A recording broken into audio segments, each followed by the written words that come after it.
Pessoal, tudo bem? Frederico Pires aqui do Maratona de Estudante. Hoje nós estamos prosseguindo com a nossa playlist de funções. Vamos entrar num assunto muito importante, tá bom? Que permeia aí diversas áreas da matemática, que é a respeito de domínio de função. Nós estamos na nossa aula de número 1. Vamos fazer uma série de vídeos, porque à medida que a gente for para outros vídeos, o nível das questões vão aumentando, tá bom? E antes da gente comentar propriamente como calcular o domínio dessas funções, eu quero retornar com vocês a uma coisa bem lá da matemática básica, para a gente ter a propriedade na ponta da língua, que é o seguinte. Pergunto eu para vocês, quanto que é 10 dividido para 5? Ora, 10 dividido para 5, como já está aqui, vai me dar 2, certo? Agora, e se eu pergunto quanto que é 0 dividido por 5 e quanto que é 5 dividido por 0? Tem muitas pessoas que de relance falam, Frederico, isso daqui é igual a 0. Pessoal, mas vamos montar a conta de divisão lá como a gente aprendeu? Que é o seguinte, olha, 0 dividido para 5, 0, e coloco um 5 na chave. O que eu tenho que fazer agora? Olha, que número vezes 5 me dá 0? Ora, o único número que vezes 5 me dá 0 é o próprio 0. Então vem aqui, 0 dividido por 5 é igual a 0, certo? Agora aqui, ó, 5 dividido por 0. Como que você vai fazer? Vai fazer assim, ó, 5 dividido por 0. Pergunto eu para vocês, existe algum número que multiplicado por 0 dê 5? Você vai falar, não existe, Frederico. É impossível eu ter uma coisa dessa. Exatamente. Então, o que eu percebo? O resultado dessa conta é uma indeterminação, porque isso daqui não existe. Em termos práticos, pessoal, quando a gente estiver calculando o domínio de uma função, o que em hipótese alguma pode acontecer? Se a gente tiver uma fração, embaixo dela não pode ser 0. Tá bom? Aqui embaixo, ó, pode ser negativo. Isso daqui pode ser menos 5. Não tem problema nenhum, porque menos 5 vezes 0 vai me dar 0. Agora, aqui embaixo, ó, em hipótese alguma, pode ser nulo, porque senão recai numa indeterminação. Tá bom? Tranquilo. Então, essa primeira parte entendida. Agora eu fiz aqui raízes quadradas e raízes cúbicas pra gente. Ora, se eu tenho raiz quadrada de 4, que número que eu elevo ao quadrado que vai me dar 4? Ora, eu posso ter isso daqui, ó, 2 vezes 2. Porque 2 vezes 2 é igual a 4 o número de dentro. Mas eu também posso ter, pessoal, ó, menos 2, que multiplica menos 2. Por quê? Menos 2 vezes menos 2, eu tenho um número par. Tudo bem? Então isso daqui resulta em mais 4. Certo? De modo que sempre que eu tiver uma raiz de índice par, sempre o produto entre esses fatores vai ser um número positivo. Porque agrupando de 2 em 2, eu tenho que, se esse fator for positivo, vai dar-me um produto positivo. Se esse fator for negativo, unindo 2 a 2, também eu tenho um número positivo. Certo? Então, eu posso afirmar que raiz quadrada e raiz de índices pares admitem números aqui dentro que são positivos ou também que são nulos. Tá bom? Porque a raiz quadrada do zero é o próprio zero. Tranquilo? Beleza.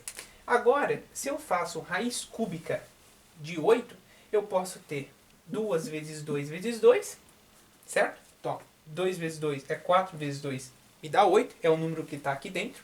Tá? Isso daqui não é propriamente o valor, tá, pessoal, de quanto que é a raiz cúbica de 8. Tá? Eu estou mostrando para vocês que é o seguinte, o fator 2, ele é a resposta para isso. Por quê? Porque 2 vezes 2 vezes 2 vai me dar 8, tá bom? Mas também pode ser o menos 2. Por quê? Porque menos 2 vezes menos 2 vezes menos 2, no final das contas, vai me dar menos 8. Ó, menos com menos dá mais com menos me dá menos. Aqui vai dar 4, 4 vezes menos 2, menos 8. Então, uma raiz cúbica ou uma raiz qualquer de índice ímpar, tá bom? Isso daqui chama-se índice. Ela vai admitir aqui dentro números que são positivos, números que são negativos e números que também são nulos, tá bom? De posse disso, a gente já pode entrar aqui na parte de como calcular o domínio de funções, tá bom? Vamos para o primeiro exemplo. Ele deu que a função a de x é igual a x menos 2. Perceba, pessoal, que não há nenhuma restrição contra o valor de x. Por quê? Porque realmente calcular o domínio de uma função, qual o propósito? É a gente estabelecer aqueles valores para x, certo? De modo que quando eu substituir esses valores na equação, eu tenho uma correspondência no contradomínio, tá bom? Eu só não posso recair nisso daqui, numa indeterminação. O que, que seria isso? Eu tenho um número x, de modo que eu não tenha uma correspondência no contradomínio. Tá bom? Então o x ele pode assumir qualquer valor. Ele pode ser um número positivo, ou um número negativo, ou até mesmo zero. Tá bom? Então o domínio dessa função, tá? Eu posso colocar como sendo números reais. Tranquilo? Agora, o que eu percebo? Função b de x igual a 1 sobre x menos 2. O que acontece? Ora, eu tenho que olhar para isso daqui e perceber que o denominador, em hipótese alguma, pode ser zero. Então, x menos 2 tem que ser um número diferente de zero. Tá bom? Então, venho aqui e faço. X menos 2 tem que ser um número distinto de zero. Então, x tem que ser distinto, passando menos 2 para distinto de 2. Então, eu posso escrever isso daqui de duas formas. Eu posso escrever de uma primeira forma assim, ó, domínio. X pertence aos reais, tal que x é diferente de 2. Ou eu também posso escrever o seguinte, que o domínio dessa função é o número, são os números reais menos o 2. Tá bom? Pode aparecer assim na sua prova. O domínio reais, esse daqui menos é exceto, tirando, excluindo o número 2. Tranquilo, pessoal? Agora vamos lá. Função c de x. Ora, raiz quadrada a gente já viu aqui. Raiz quadrada ou raiz de índice par. O número aqui dentro, obrigatoriamente, tem que ser maior ou igual a zero. Tá bom? Então, vamos lá. Vamos impor que x menos 2 tem que ser um número maior ou igual a zero. De modo que eu tenho que x menos 2, sendo maior ou igual a zero, x tem que ser maior ou igual a 2. Então, o domínio dessa função, aqui pega, o domínio dessa função é x pertencente aos reais, tal que x é maior ou igual a 2. Tranquilo? Ele poderia colocar uma raiz de índice 8 aqui, tá? Mas como você já aprendeu aqui comigo, que quando você tem raiz de índice par, o número aqui dentro tem que ser maior ou igual a zero. Tá bom, pessoal? Então vamos lá, ó. Função d de x. Ah, função d de x. Puxa vida, eu percebo que eu tenho esse caso agora no denominador. Vamos pensar primeiro no seguinte. Essa raiz aqui, índice par, não é? Quando não aparece nada, tem um 2 aqui. Isso aqui dentro tem que ser maior ou igual a zero. Tá bom? Acontece, pessoal, que se esse número aqui dentro for zero, eu vou ter isso daqui, ó, 1 sobre 0. E 1 sobre 0 eu recaio na indeterminação. Então eu tenho que restringir. Eu tenho que restringir esse domínio. O que eu vou impor? Eu vou impor que o número aqui dentro ele vai ser apenas maior que zero. Por quê? Se ele for maior que zero, ele satisfaz a condição da raiz de índice par. E se ele é maior que zero, em hipótese alguma, o denominador aqui vai ser um número nulo. Tá bom? Então, eu vou impor que, vou fazer aqui, né? Então, x menos 2 maior que zero, de modo que x é maior que 2. Tá bom? Copiou aí, para a gente ganhar espaço. Então, como que eu vou escrever o domínio? Eu vou escrever dessa maneira.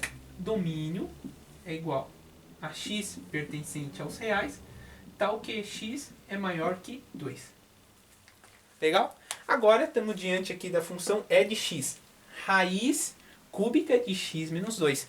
Como a gente já viu, raiz cúbica ou raiz de índice ímpar, aqui dentro eu posso ser tanto um número negativo, um número nulo ou um número positivo.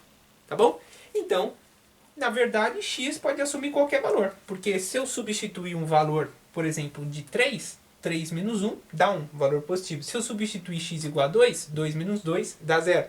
Também existe. E se eu substituir, por exemplo, menos 5, dá menos 5 menos 2, dá menos 7. Que raiz cúbica é essa de menos 7? Eu não sei.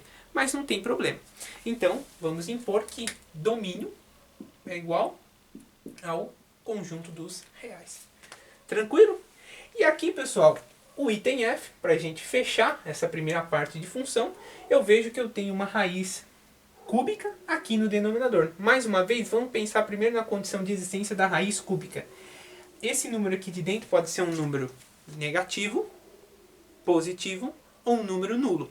Acontece que se esse número aqui for Se isso aqui tudo dentro der zero, eu vou ter 1 sobre 0. E eu vou recair numa indeterminação. Então eu tenho que restringir mais ainda. Tá bom? Então, como que eu faço a restrição? Eu imponho que isso daqui tem que ser diferente de zero. De modo que eu vou ter x menos 2 diferente de zero. X vai ter que ser diferente de 2. Tá bom? E aí eu posso fazer a notação, como a gente já viu. Eu posso fazer do primeiro modo, domínio. X pertence aos reais, tal que x é diferente de 2. Ou, de um segundo modelo, domínio números reais menos o 2. Então, se eu substituo, por exemplo, por um valor qualquer, e isso daqui me dá um número negativo, vai ficar 1 sobre um número negativo. Mas a gente já viu que isso já existe. Então, só retomando, o que eu não posso ter?